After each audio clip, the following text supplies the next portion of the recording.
This lesson is on trigonometry. We're beginning our unit on trig, and in order to do so, we just like to take a few minutes and review a couple key concepts from our previous years. The first thing is some of the language. Looking at a Cartesian graph with an angle theta starting along the x-axis. This is known as our standard angle. Standard angle is always measured from the x-axis in a counterclockwise motion. The reference angle is this angle R that's located between the terminal arm and the x-axis. So this is called the reference angle. I've mentioned something called the terminal arm, and that's basically where our point may lie, and we draw a point from the origin to that point. In this case it's in quadrant 2, and then finally the initial arm is where we start from. So we'll be using these terms throughout the lesson. Another concept that we want to make sure we understand is dealing with right-angled triangles. Now, right-angled triangles we know are identified by having a nice little square in the bottom. The side that is opposite of the 90 degree, which is also the longest side, is called the hypotenuse.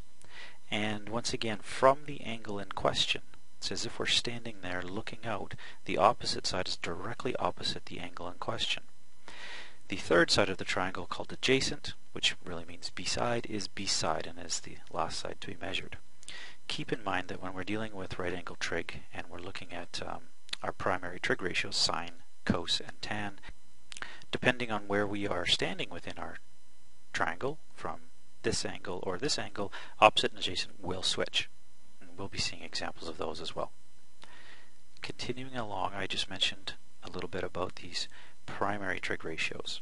The primary trig ratios are the ones that you see on this side. These we are very familiar with: sine, cosine, and tangent, sometimes shortened down to sine, cos, and tan. And here is what we call our trig ratios. Sine is equal to, if we look at the triangle above, the opposite side over the hypotenuse, sometimes written as just simply O over H. Cosine is adjacent over hypotenuse, and tangent is opposite over adjacent.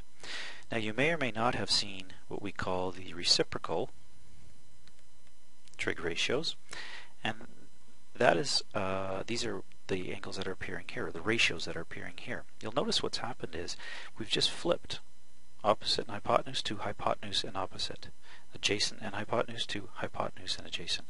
The reciprocal really means 1 over x. So in this particular case, cosecant is really the same as 1 over the sine of theta.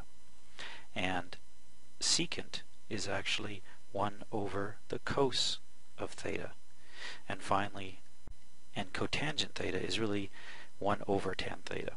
So these reciprocal functions are really built from our primary. So primary and reciprocal.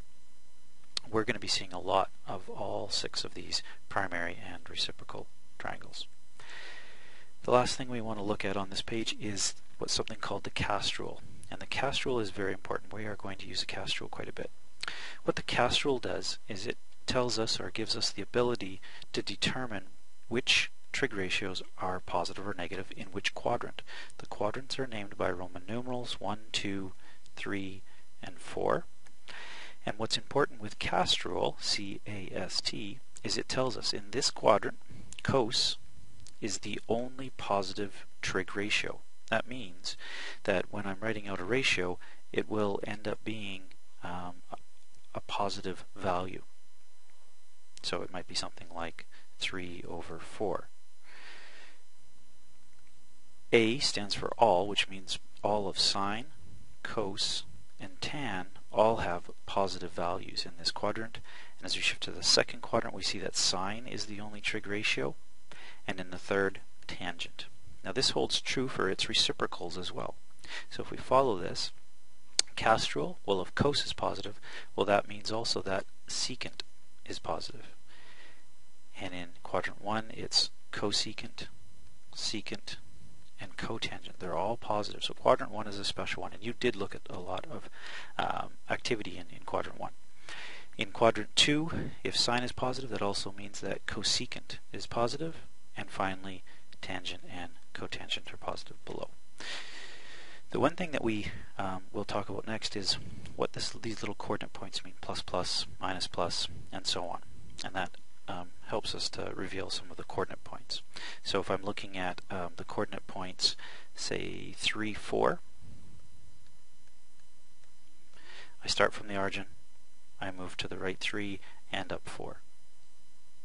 There's the coordinate point 3, 4. And if I wanted to draw what we call a terminal arm, there it is right there. This is located in quadrant 1.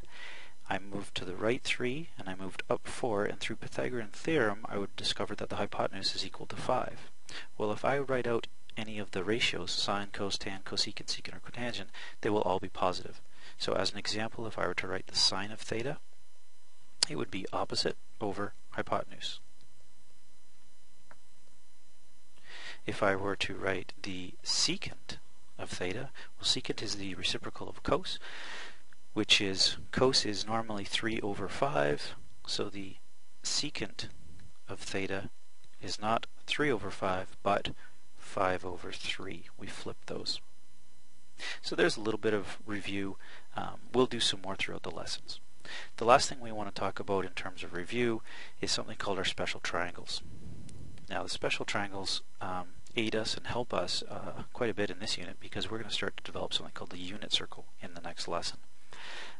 Just as a quick review though, the special triangles, we call this one a 45, 45, 90, and we also have what we call a 30, 60, 90, and they just correspond to the angles within. Note that all three angles always add up to 180 degrees in a triangle. These are special because no matter what the numbers are, they will always have this ratio. So for example, if this had a value of 10, then this would have a value of 10, and this would have a value of square. Keep in mind that the special triangles help us to maintain a ratio. So if these are different numbers, I know that in a 45, 45, 90, these two sides or legs of the triangle will always be the same. Okay, the next thing we're going to take a look at is we're going to start to take a little look at the unit circle. Now you may have done some work with the unit circle, you may not have, but we're going to continue on and kind of explain it as if you haven't seen it before. The unit circle is basically a circle that has a radius of 1. Now this isn't quite in the middle, but imagine that the origin was sitting right in the middle, and the radius, the distance from the origin to any point along the outside of the circle, was equal to 1. So I'm going to override this and put a 1 in here. Now what we want to do is we want to develop a little rule to determine these coordinates x and y, but we want to determine them in terms of our trig ratios, sine, cos, or tan. So this is what we're going to do. We're going to take a look at the angle theta here, and we're going to write out the sine theta trig ratio. Now sine of theta is going to be the opposite side, which in my case is y, over the hypotenuse, which is 1. Remember, this is a unit circle, unit meaning 1. If I rearrange this equation, I have y is equal to sine of theta.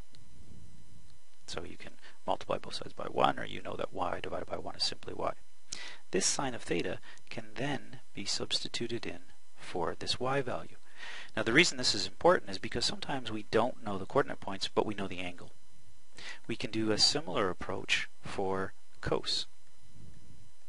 Cos of theta is equal to adjacent, which is x, over hypotenuse, which is still 1, and then we rearrange the equation to solve for x. And so coordinate points can be written either in terms of numbers or possibly in terms of their trig ratios. And this is especially important when we actually develop the unit circle in its fullest. And again, we'll do that in a future lesson, but keep in mind that coordinate points can be written either x, y, as we traditionally see them, or dealing with angles, cos of theta, sine of theta. Alright, let's begin talking about radian measure. So there's a nice little story here that talks about how radian measure was introduced and why we a circle has a number of 360 degrees in it. I'm going to leave it up here. You can pause and read this through. It's more of an information piece, but it is interesting to find out where some of our history comes from in our math.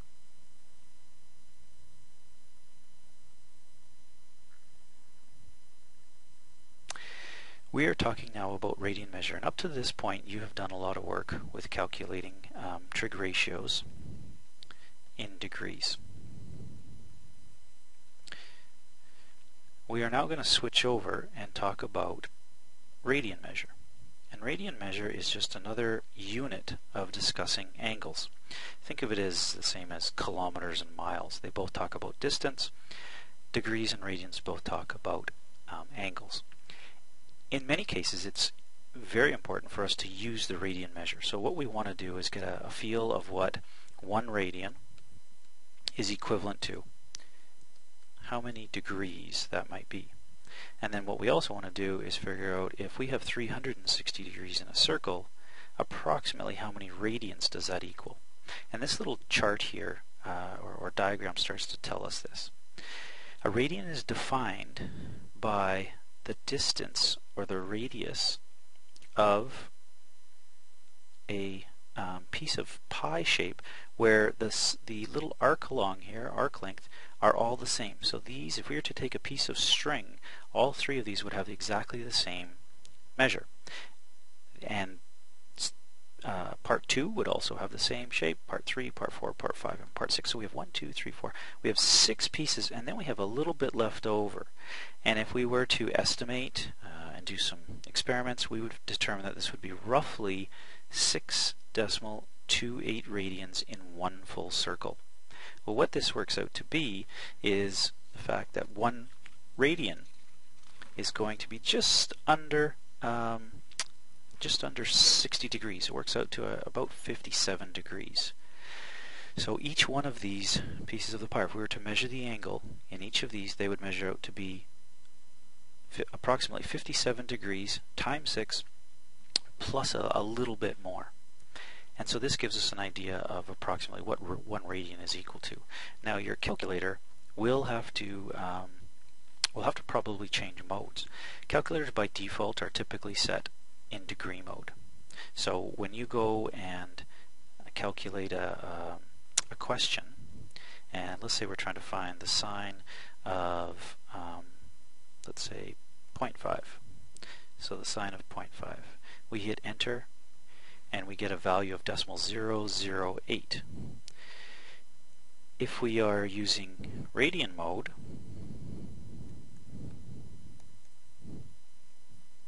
and I do the same calculation, the sine of decimal 5, we get a totally different answer. So that is just showing us that we will get 2 different answers depending on whether we're in degrees or radians. So it's important we know what our values are in and what values they want them to be in. Now, we talked a little bit about radians, and now it probably makes sense to talk about something called arc length. We mentioned before that if you took a piece of string and you had 3 equal pieces and they all measured the same as the radius, that you would be able to form this nice little kind of piece of the pie. Well, the angle inside here is called the central angle, and the central angle is equivalent to the distance or the length of the arc divided by the radius. That's what this diagram is telling you here, the central angle. So quite often, sometimes you would like to find out arc length, or A, and to do that you would take theta, whatever the central angle is, multiplied by the radian. But here is the important part. The angle, central angle, needs to be in radian units. If it's in degrees, then we need to convert, and we'll show you how to convert in a few moments. If you are converting from radians to degrees, we've just established that 2 pi, or approximately 6.28 rads, or radians, is equivalent to 360 degrees. So 1 radian, if we take the left-hand side and divide it by 2 pi, 1 radian is equal to 360 divided by 2 pi, which works out to approximately, and it says it right here, 57.3 degrees, and that's kind of what we wrote. So 1 radian is equal to 57.3 degrees. If you're transferring from degrees to radian, so there's 360 degrees in 2 pi, if you divide both sides by 360, 1 degree is equivalent to about 0.0175 radians. Not very often are you actually asked to determine what 1 degree is equal to in rads, it makes a little bit more sense based on the diagram we had on the previous page to talk about 1 radian equaling just under 60 degrees. But it also gives you a measure of how these values might possibly be used. So it's important to read this. In practice, the term radian, or its abbreviation rad, or sometimes it's written as R, or sometimes there's nothing there at all, it's omitted. You assume it's radians then. An angle with a degree symbol such as 30 degrees is understood to be measured in degrees. I think that's pretty straightforward. Exact angles in radians are usually written in terms of pi. So for example, a straight angle is referred to pi radians. And think of pi initially as 180 degrees. So let's take a look and let's work on some conversions. What we want to do is we want to take 30 degrees and convert it to radians. So one way to do that, or one method to do that, is to think, okay, degrees to radians. So 30 degrees is not the 57 degrees, so it's a little less than 1 rad. So maybe even close to half a rad. How we determine that is we write out the number of degrees, which in our case is 30, and we multiply by the ratio of pi over 180. If we flip back a page, you can see that 1 degree is equal to pi over 180. So if we had 30 degrees here, we'd have to multiply this side by 30. So almost like our equation solving. Because we want this answer in an exact value, and that's the key word here, you have to look for that in the question, we would simplify this to be 30 pi over 180, which in turn reduces all the way down to pi over 6. And you're going to get fairly familiar with some conversions, 30, 60, 90, 45, all of those you'll recognize what they are in radians. Now this works out to be about 0.52 radians if you were actually finding the answer to 1 decimal place. And I think that's the second part of the question here, round to the nearest hundredth. So if you were to type that in your calculator at this point, please use the pi button, not 3.14. You would end up with 0.52. So there's the 10th, there's the 100th decimal place. The graphing calculator has a special way to calculate it, just by using a couple of buttons. But again, most of your work will be done around here showing the work. If we want to move the other way, say we want to go from radians to degrees. Well, in this particular case, we're still going to multiply, but this time we're going to multiply by 180 over pi. And if we flip back, we see that this was really the inverse of this. It was pi over 180, now it's multiplied by 180 over pi. The pi's cancel out, we have 180 divided by 4, and this works out very nicely to 45 degrees. If we take a look at another one again, we recognize that this is in radians because there's no units. We would still multiply by 180 over pi, and in our calculator we would end up with an answer, and you can estimate, remember 6.28 is equivalent to 2 pi, or is equal to 2 pi, which is equal to 360 degrees. So this is just under 6.28, so it's not bigger than 360, and actually if we calculate it, it's approximately 335.7 degrees. Arc length. We were asked a question earlier about arc length. So Suzette chose a camel ride to ride on a carousel. So we want to draw a carousel, which is like a little merry-go-round, I guess.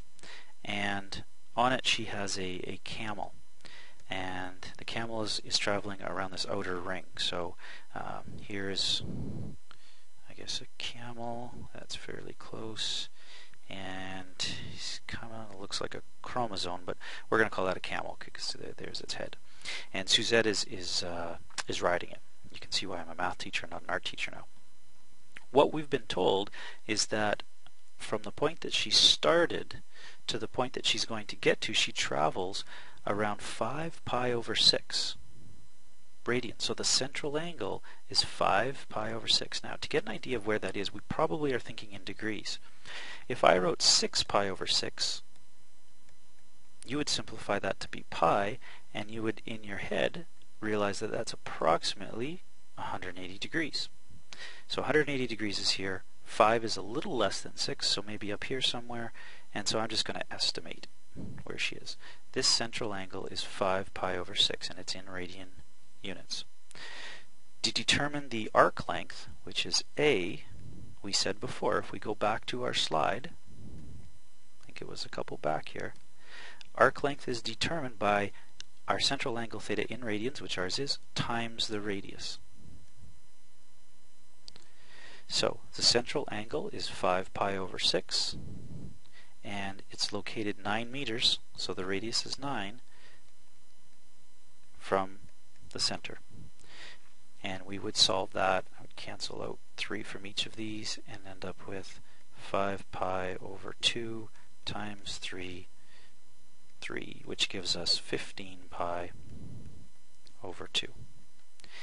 And if we were determining a tenth, we would just plug that into the calculator, and I'll let you go ahead and do that.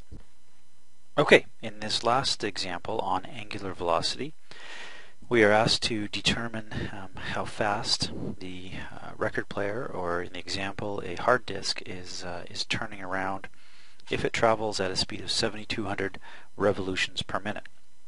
Because we're talking about velocity, we need to recall the formula distance over time. Helps us to determine the velocity. Point of note, they want the answer in degrees per second and then to answer it the same way in radians per second. Time is indicated by per second, and right now we're in per minute, so we have to divide by 60 for time. The distance that the record has traveled, one loop all the way around, is 360 degrees.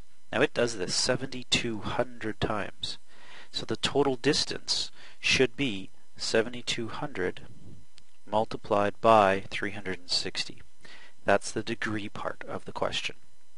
That works out to a fairly large number. It works out to 2,592,000, all divided by 60. So the distance the record has traveled, if we are 1 point on the outside of the record or hard disk, divided by 60 works out to 43,200 degrees per second.